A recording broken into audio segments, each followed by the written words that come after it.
ખાતી યુદ્ધનો ઉદ્યોગો પર ફટકો. નમસ્કાર, હું છું પીનલ. સ્વાગત છે આપનું કરંટ ટોપિકમાં. આજે કરંટ ટોપિકમાં વાત કરી રહ્યા છે આ પ્રકારની જે યુદ્ધની પરિસ્થિતિ અત્યારે જોવા મળી રહી છે તેની અસર ભારત દેશ અને બીજા અન્ય દેશો પર પણ જોવા મળી રહી છે. પરંતુ ભારત દેશના કયા કયા સેક્ટર પર વધારે અસર જોવા મળી રહી છે તેના વિશે આજે વાત કરી રહ્યા છે. અને તેની સાથે સાથે ક્યાંક એવું કહી શકીશું કે હવે કોમન મેન એટલે કે સામાન્ય વ્યક્તિ સુધી પર તેની અસર પહોંચી કે જ્યારે ગેસના બાટલાઓની જે શોર્ટેજ ઊભી થઈ એની સાથે સાથે દરેક એક વ્યક્તિ કે જે હોટલ ઇન્ડસ્ટ્રીની સાથે જોડાયેલો હોય, દરેક એક વ્યક્તિ જે ટેક્સટાઇલ ઇન્ડસ્ટ્રીની સાથે જોડાયેલો હોય, કે દરેક એક વ્યક્તિ જે ટુરિઝમ સેક્ટરની સાથે જોડાયેલો હોય છે, કે દરેક એક સામાન્ય વ્યક્તિ જે હરવા ફરવા માટે જતું હોય તેના સુધી પણ તેની અસર હવે પહોંચી રહી છે. કોઈ પણ બે દેશ વચ્ચે જ્યારે યુદ્ધ થતું હોય છે ત્યારે ઓછા સમય સુધી તો એ બંને દેશો પર જ તેની અસર હોય છે, પરંતુ જ્યારે એ યુદ્ધ લાંબા સમય સુધી ચાલે છે ત્યારે ગ્લોબલી તેની ઇમ્પેક્ટ ઘણા બધા સેક્ટર્સમાં જોવા મળતી હોય છે. હવે વાત જ્યારે ઈરાન, ઇઝરાયલ, અમેરિકાની યુદ્ધની છે, રશિયા અને યુક્રેન પણ આટલા સમયથી યુદ્ધ કરી રહ્યા છે, ત્યારે હવે ભારતીયો ફરવા જવા માટે બહારના દેશોની પસંદગી ઓછી કરી રહ્યા છે. કયા પ્રકારની પરિસ્થિતિ ક્યારે ઊભી થઈ જાય, કારણ કે દુબઈની સ્થિતિ પણ આપણે જોઈશું જોવા મળી, ત્યારે હવે એ લોકોની મેન્ટાલિટી ચેન્જ થઈ છે. એટલે હવે ભારત દેશની અંદર લોકો હરવા ફરવાનું પસંદ કરી રહ્યા છે. વાત જ્યારે આપણે હોટલ અને રેસ્ટોરન્ટ્સની કરીએ તો ગેસના બાટલા, એલપીજી, સીએનજી ગેસની અછતના કારણે એ ઉદ્યોગ પર પણ અસર જોવા મળી રહી છે, જેના કારણે હવે ઘણી હોટલ અને રેસ્ટોરન્ટ્સ પણ બંધ જોવા મળી રહી છે. કાપડ ઉદ્યોગની વાત કરીએ તો જે પ્રકારે અત્યારે ગ્લોબલ લોજિસ્ટિક અને કન્ટેનરના ભાડામાં ઉછાળો થયો છે, એ સિવાય જ્યારે આપણે ખાસ વાત કરીએ કે જે ઇમ્પોર્ટ એક્સપોર્ટમાં આપણને અત્યારે જે જોવા મળી રહ્યો છે માહોલ, તેના કારણે પણ તેની અસર સીધી ટેક્સટાઇલ માર્કેટ પર જોવા મળી રહી છે. તને ત્રણેય સેક્ટર્સમાં અત્યારે શું પરિસ્થિતિ છે અને તેની સાથે આ સેક્ટર્સની સાથે જોડાયેલા જે પણ લોકો છે, જે પણ બિઝનેસમેન છે, એ લોકો ઇન ફ્યુચર શું તૈયારી કરી રહ્યા છે તેના વિશે વાત કરવા માટે મારી સાથે અહીંયા જોડાઈ ગયા છે ઉપપ્રમુખ છે એસજીસીસીઆઈના અશોક જીરાવાલા, ટેક્સટાઇલ માર્કેટથી આપણી સાથે જોડાયા છે સંજીવ છાજેર, આપણી સાથે જોડાયા છે ચેરમેન છે ટ્રાવેલ્સ એન્ડ ટુરિઝમ કમિટીના જીસીસીઆઈમાંથી, શેફ વિશ્વરાજ પુરોહિત આપણી સાથે જોડાયા છે ભવાની કેટરર્સમાંથી. આપ સૌનું સ્વાગત છે. Welcome to the show. વાત કરીએ સૌથી પહેલા અશોકભાઈ, આપની સાથે શરૂઆત કરવા માંગીશ. ટેક્સટાઇલ ઉદ્યોગ પર કેવી અસર જે વોરની સિચ્યુએશન આપણને જોવા મળી રહી છે? આપણે કહીએ કે ભારત દેશ ક્યાંય પણ ઇન્ડિરેક્ટલી આ વોરની સાથે સંકળાયેલો નથી, પણ કોઈ પણ બે દેશની વચ્ચે ચાલતો યુદ્ધ છે એની અસર હંમેશા અન્ય દેશો પર જોવા મળતી હોય છે. ટેક્સટાઇલ ઉદ્યોગની વાત કરીએ તો જે પ્રકારે અત્યારે સ્થિતિ છે, જે રીતે આપણે જાણીએ છીએ કે હોર્મુઝ જે પ્રકારે ત્યાં બંધ કરવામાં આવ્યું છે, તેના કારણે અત્યારે ઇમ્પોર્ટ એક્સપોર્ટમાં ઘણા દેશોને તકલીફ પડી રહી છે. ત્યારે ટેક્સટાઇલ માર્કેટની અત્યારે શું સ્થિતિ જોવા મળી રહી છે? ટેક્સટાઇલની વાત કરીએ તો હું એવું માનું છું કે આખા દેશની અંદર મોટામાં મોટી રોજગારી ખેતી પછી આપતો કોઈ ઉદ્યોગ હોય તો ટેક્સટાઇલ છે. અને સ્વાભાવિક છે કે જ્યારે આ ખાડી દેશોની અંદર બે બળિયાઓ કહેવાય કે સામસામે આવી ગયા છે, ત્યારે હું એવું માનું છું કે માત્ર બે દેશો કે ત્રણ દેશો વચ્ચેનું યુદ્ધ નથી, પણ આ યુદ્ધ કહેવાય કે આખા આરબ અમીરાત ને ખાડી દેશો છે એ તમામ જેટલા એરબેઝ યુએસની સાથે સંલગ્ન કરીને બનાવેલા છે, તમામ ઉપર અત્યારે ઈરાન હુમલો કરી રહ્યું છે. એટલે હું માનું છું કે આખી ચેન છે, ટેક્સટાઇલની એક્સપોર્ટની ચેન પણ ઘણા સમયથી અટવાઈ ગઈ છે. જ્યારથી યુદ્ધ શરૂ થયું ત્યારથી લઈ અને આજ દિન સુધીમાં અમારા તમામો પાર્સલો છે એ બધા સ્ટોપ થઈ ગયા છે. જે રીતે વાત કરવા જઈએ કે જે કહેવાય કન્ટેનર શિપમેન્ટ છે એ પણ બંધ છે. અમારા પેમેન્ટની સાયકલ છે એ પણ અટવાઈ ગઈ છે. અને બીજી મોટી અત્યારે જે ઘટના બની રહી છે, મતલબમાં અત્યારે જે સામનો કરી રહ્યા છે એ વર્કર્સને કેવી રીતે અમારે સાચવવા, કારણ કે વર્કર્સને ખાવા માટે તો સફિશિયન્ટ છે, પણ એને રાંધવું કેવી રીતે, તો ગેસના એ રીતે મતલબમાં એક વાતાવરણ બની રહ્યું છે કાળા બજારીયાઓનું, જેને નાથવા જરૂરી છે. આગળ પણ અમે સરકારમાં રજૂઆત કરી છે કે જેવી રીતે આપણે કોવિડ વખતે જે રીતે ગાઈડલાઈન બહાર પાડતા હતા કે કોઈને ગભરાવાની જરૂર નથી, આપણી પાસે રેમડેસિવિર છે, આપણી પાસે એ જ રીતે અત્યારે ડે બાય ડે ખાસ કરીને સરકારે અવેરનેસ માટેનું પ્રિન્ટ મીડિયા હોય, ઇલેક્ટ્રોનિક મીડિયાને જાણ કરવી જોઈએ કે આપણી પાસે કોઈ ઉતાવળ કરવાની જરૂર નથી, કોઈ અફરાતફરી કરવાની જરૂર નથી. આપણી પાસે એટલા દિવસનું પેટ્રોલ ડીઝલ છે, આપણી પાસે એટલો ગેસ ઉપલબ્ધ છે. આ બધી જાણ સરકારે કરવી પડશે, અન્યથા જે રીતે કાળા બજારીયાઓ જે મેદાનમાં ઉતર્યા છે એને લઈને વાતાવરણ આખું ઢોળાયું છે. ટેક્સટાઇલ ઉદ્યોગ માનો છો કે એક બાજુ યુદ્ધની પરિસ્થિતિમાં એક્સપોર્ટ પણ બંધ છે, એક બાજુ અમે અમારું ફેક્ટરી બંધ નથી કરી શકતા, પણ હવે એવું લાગે છે કે આવનારા દિવસોની અંદર યુદ્ધ જો લાંબુ ચાલે તો અમારે ફેક્ટરી બંધ કરવી પડે. ઓકે, આપના જી. ફેક્ટરીમાં શું માહોલ છે તેના વિશે આપણે અત્યારે વાત કરીશું, જેથી કરીને ઇન ડિટેલ પણ સમજી શકીએ કે ક્યાં જઈને ક્યાં માલ લઈને આપણે અટકી રહ્યા છીએ, કે હવે તમારા ત્યાં આવતા જે કામદારો છે તેઓ પણ આપણે ક્યાં કહી શકીએ એમને પણ પગાર આપવાની ઘણા બધા લોકોની સ્થિતિ ખરાબ જોવા મળી રહી છે. વાત કરીએ ટુરિઝમ સેક્ટરની. પહેલા સંજીવજી, ટુરિઝમ સેક્ટર પર અસર. ટુરિઝમ સીધું સેન્ટિમેન્ટ અને ફ્લાઇટના ટિકિટ પર આધાર રાખે છે, અને અત્યારે જે સિચ્યુએશન્સ છે ત્યારે આ સેક્ટર પર કેટલી અસર, કારણ કે ભારત દેશમાંથી વધુમાં વધુ અત્યારે તો લોકો બહાર જવાનું જ પસંદ કરતા જોવા મળતા હતા, ત્યારે બધા જ રોકાઈ ગયા છે. સંજીવજી. હું થોડીક વાતથી ડિફર થઉં છું કે બધા રોકાઈ ગયા છે પિનલબેન, એવું નથી. લોકોએ વિચારણા તો કરવી પડી રહી છે સંજીવભાઈ. આપણે અત્યારે જે ગુજરાતની પ્રજાની એક મિજાજ જે છે એ લોકોને ચાહે કોવિડ હોય કે ચાહે ગમે ત્યારે હોય, કે ભાઈ ચાહે અડાલજ ફરો કે અમેરિકા ફરો, ચાહે અંબાજી જાઓ ચાહે ઓસ્ટ્રેલિયા જાઓ, પણ ફરવું એ ચોક્કસ એક જીન્સમાં આને લખાયેલું છે. હું આને એડવર્સ પરિસ્થિતિને થોડી પોઝિટિવ પણ ગણું છું અને ચેલેન્જ પણ છે. આપ જેમ કીધું તેમ કે જો વોર લાંબી ચાલે અને ફ્લાઇટ ડિસ્ટર્બ રહે તો 100% ઇટ ઇફેક્ટ ટુરિઝમ સેક્ટર, એમાં કોઈ બે વાત નથી જે છે તે. પણ આની અંદર બે સિચ્યુએશન હું જોઈ રહ્યો છું. હું હંમેશા એવું માનું છું કે ક્રાઇસિસને ઓપોર્ચ્યુનિટીમાં કઈ રીતે કન્વર્ટ કરવી.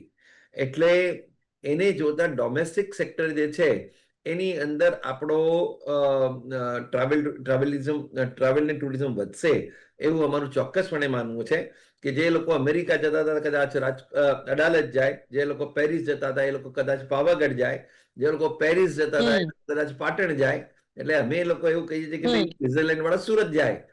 રિલિજિયસ ટુરિઝમ, સોશિયલ ટુરિઝમ એ ઇન્ટરનલ ગુજરાતમાં વધશે, એમાં કોઈ શંકાને સ્થાન નથી, અને જોડે જોડે ઇન્ડિયામાં પણ વધશે. જોડે જોડે પણ અત્યારે સંજુભાઈ એવું છે ખરી, થોડુંક જોવા મળી રહ્યું છે કે લોકો હવે ઇન્ટરનેશનલ બધા ડોમેસ્ટિક ટુરિઝમ તરફ વળી રહ્યા છે, શરૂઆત થઈ રહી છે. નોટ ઓનલી ડોમેસ્ટિક, પણ ડોમેસ્ટિકની જોડે જોડે સાઉથ ઇસ્ટ એશિયા જે છે અત્યારે આખો પ્રવાહ જે બદલાયો છે એ Japan, Australia, New Zealand, Philippines, south east એશિયાની અંદર સિંગાપુર, મલેશિયા, થાઈલેન્ડ, વિયેટનામ, બાલી, આ જે એરિયા જ્યાં કોઈ ઇફેક્ટ નથી ત્યાં આગળ આખું ડાયવર્ટ થઈ રહ્યું છે. એટલે there is a definite challenge to the travel agent કે lot of changes આવી રહ્યા છે, lot of destination dates change આવી રહી છે. બેઝિકલી જો દુબઈમાં કશું ના થયું હોત તો કોઈ જ વાંધો નતો, પણ જે દુબઈનું એરબેઝ ડિસ્ટર્બ થયું છે એના કારણે થોડી ચેલેન્જીસ વધી છે. જી બિલકુલ. ચલો હવે બીજા લાઈક જે પણ એવિએશન ફ્યુલ છે તેના ભાવ વધ્યા છે તેના વિશે પણ વાત કરીશું, પરંતુ પહેલા હવે વાત કરી કેટરિંગ, હોટલ, રેસ્ટોરન્ટ, તેના પર જે ઇમ્પેક્ટ જોવા મળી રહી છે. શેફ વિશ્વરાજ છે આપણી સાથે. વિશ્વરાજ, શું કહેશો?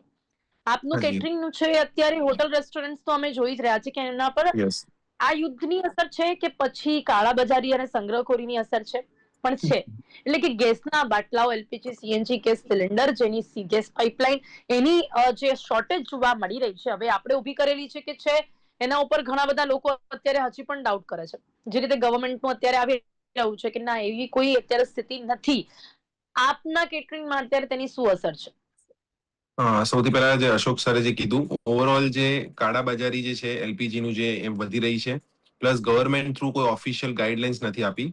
એટલે અમારા જે ઓલ ગુજરાત જે કેટરિંગ એસોસિએશનના જે પ્રમુખ છે ભવાનીસિંહજી, એમને પણ એક બહુ ક્લોઝ કોન્ફરન્સ, એક મીટિંગ કરી હતી અમારા બધા કેટરિંગ એસોસિએશન વાળા જે લોકો છે જેનાથી સંકળાયેલા છે, કે આ જે શોર્ટેજ છે અમે જ્યાં લાસ્ટ 1 month થી બહુ વધારે ફેસ કરી રહ્યા છે. એ બહુ વસ્તુ સારી છે કે આપણી જે વેડિંગ સિઝન છે તે હવે પતી ગઈ છે, જે mainly November, December, January, fab and સુધી જો હોય છે.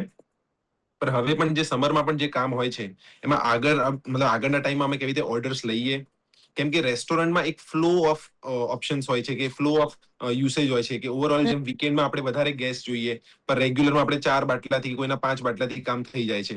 પર કેટરિંગમાં કેવું છે કે અમે જયારે ઓર્ડર્સ આવે છે ત્યારે એક જ સાથે અમને 25, 35 એ ટાઈપ ઓફ રેન્જ ઓફ બોટલ્સની અમને જરૂરત હોય છે.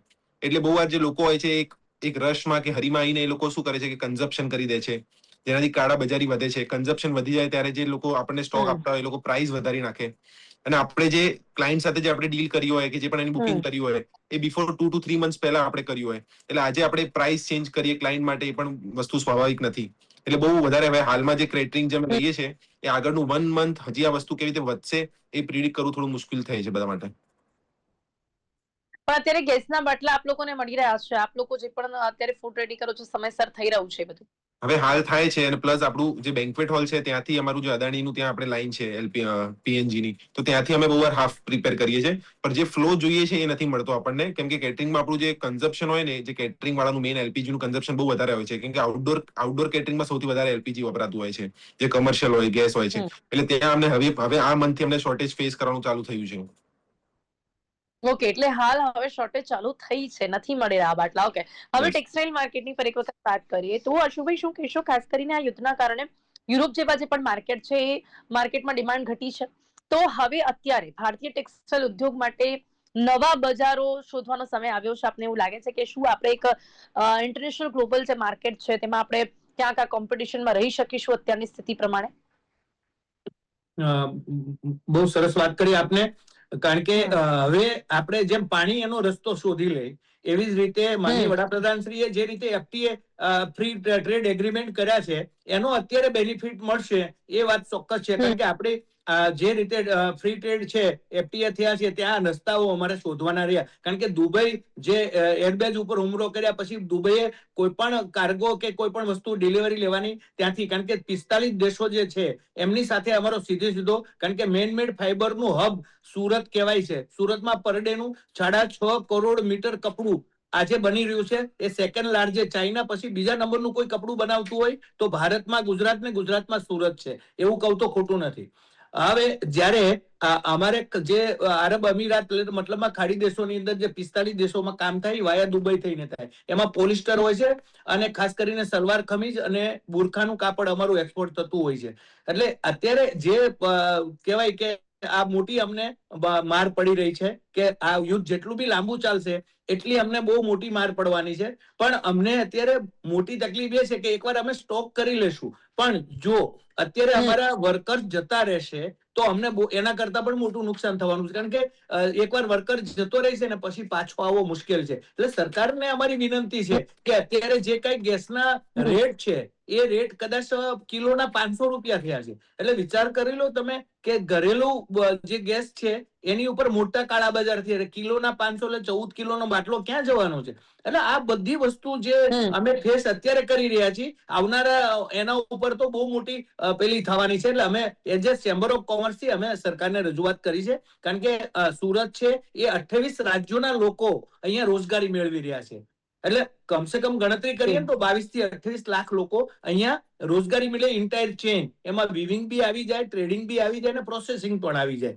એટલે અમારી અત્યારે મોટી પ્રોબ્લેમ આ છે ને એ મારા ખ્યાલથી સરકાર એના ઉપર આજે પણ સરકારમાં અમારી સાથે વાત થઈ છે, આઈબીપી પણ રિપોર્ટ આવ્યા છે ને એમને પણ અમે રજૂઆત કરી છે કે ડે ટુ ડે થોડુંક આના ઉપર સકંજો કસવામાં આવે તો હું માનું છું કે આ એક યુદ્ધની ઓળા જે અત્યારે આપણા ઉપર ઉતરી પડ્યા છે, હવે યુદ્ધ કેટલું લાંબુ ચાલશે એ મને ખબર નથી, પણ અમે પ્રાર્થના કરીએ છીએ કે માનનીય વડાપ્રધાનમાં એ શક્તિ છે કે યુક્રેન અને રશિયાને જો ઉભું રાખીને એકવાર ભારતીયોને બચાવવા માટે જે એને પહેલ કરી હતી એવી જ રીતે યુનો સાથે ચર્ચા કરી સંયુક્ત રાષ્ટ્રમાં આને રોકાવે તો હું માનું છું યુદ્ધથી કોઈને બેનિફિટ થવાના નથી. વડાપ્રધાન નરેન્દ્ર મોદી વિકલ્પ શોધશે, પણ ઈરાન અને ઇઝરાયલ જો આવી જ રીતે યુદ્ધ કરતા રહેશે જેમ કે રશિયા અને યુક્રેન કરી રહ્યા છે તો ટેક્સટાઇલ માર્કેટ, કારણ કે બંને દેશોની સાથે કેટલા જોડાયેલા અને આપણે વિકલ્પ શોધીશું, પણ છતાં પણ આ બંને દેશોનું ટેક્સટાઇલ સાથે કેટલો સીધો કોન્ટેક્ટ છે, કેટલી સીધી ઇમ્પેક્ટ જોવા મળતી હોય છે,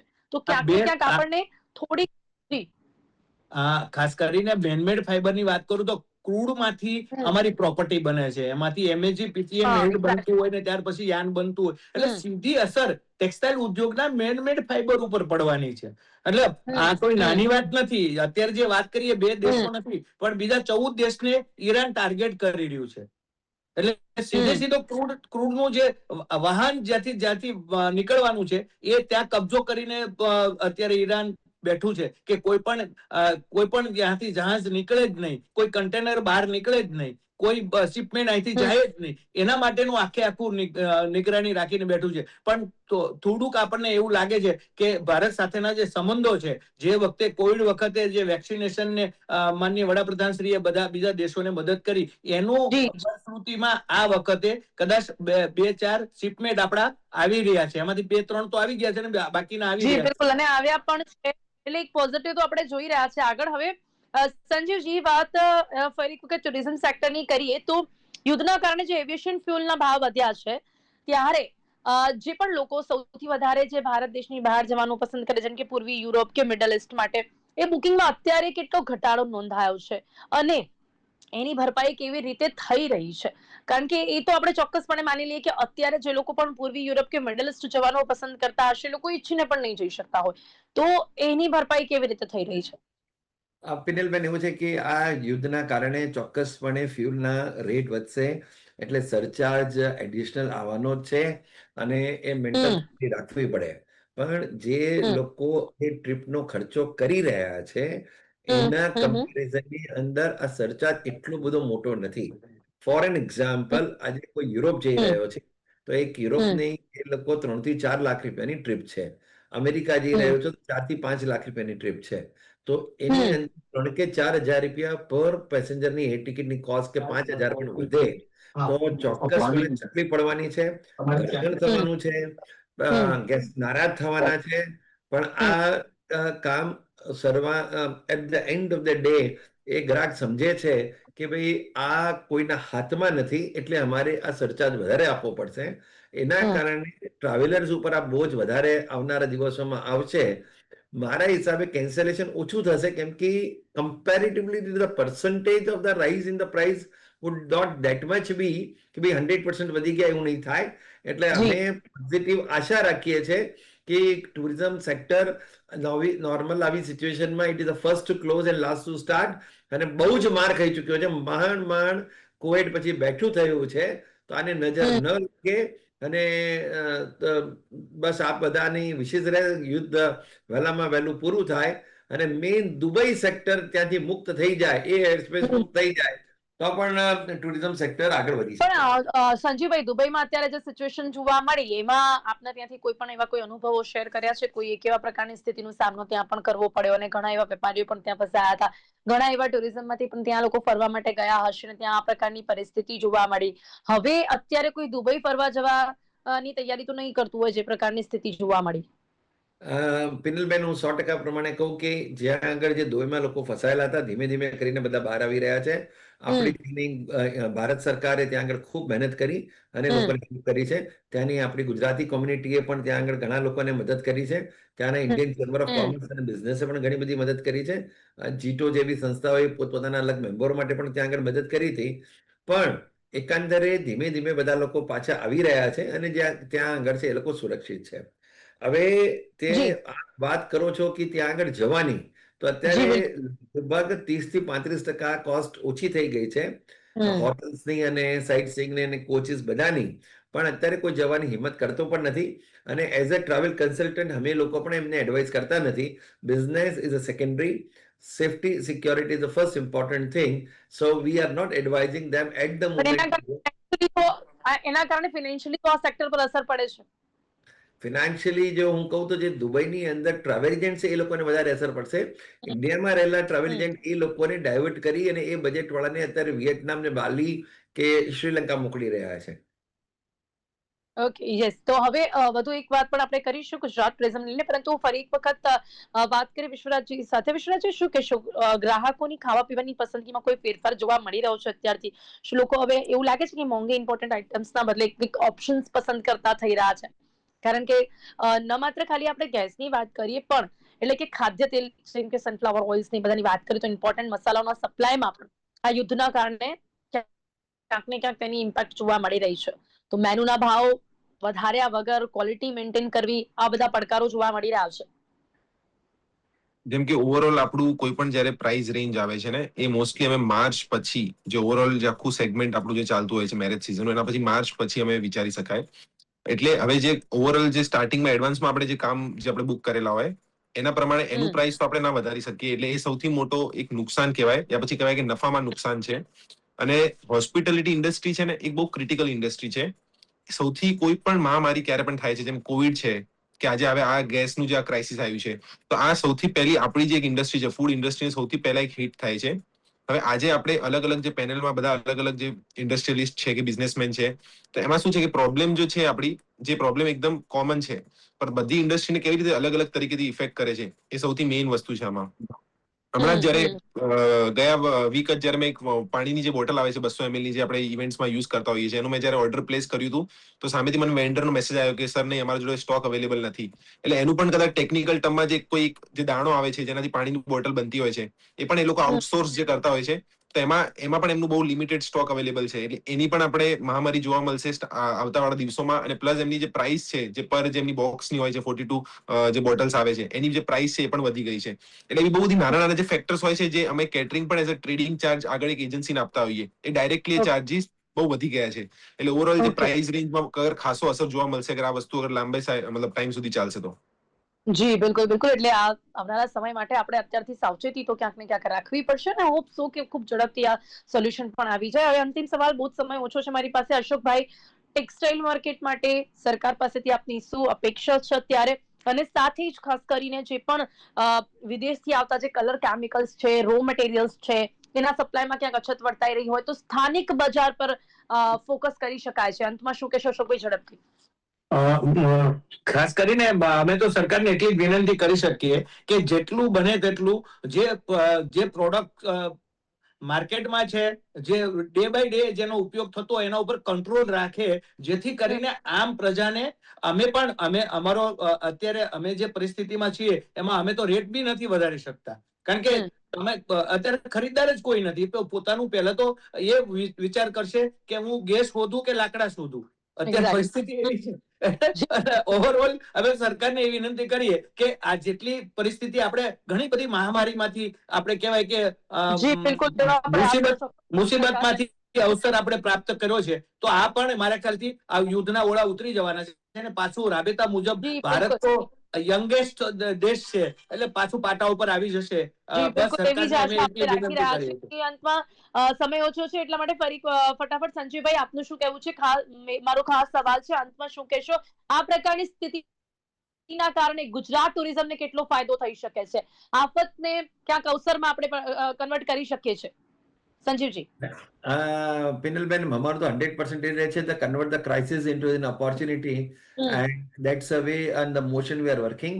અને ગુજરાતની અંદર આપણા ઇનબાઉન્ડ ટુરિઝમ વધે, ન કેવલ ગુજરાતનું વધે પણ બહારના જે નોર્ધન ઇન્ડિયાના છે, જે મહારાષ્ટ્ર રાજસ્થાનના લોકો પણ જે બહાર જવા અટકી ગયા છે, તો અમે તેમના જે ટ્રાવેલ એજન્ટની જોડે આખી એક મિટિંગો કરી રહ્યા છે અને એ લોકોને ગાઈડ કરી રહ્યા છે કે ભાઈ એક બાર તો ગુજરાત ચલો ગુજરાત તરીકે. અને આ પ્રકારની સ્થિતિમાં ચોક્કસપણે એ જોવા મળી રહ્યું છે કે ભારતના ટુરિઝમને આના કારણે ફાયદો થઈ શકે છે.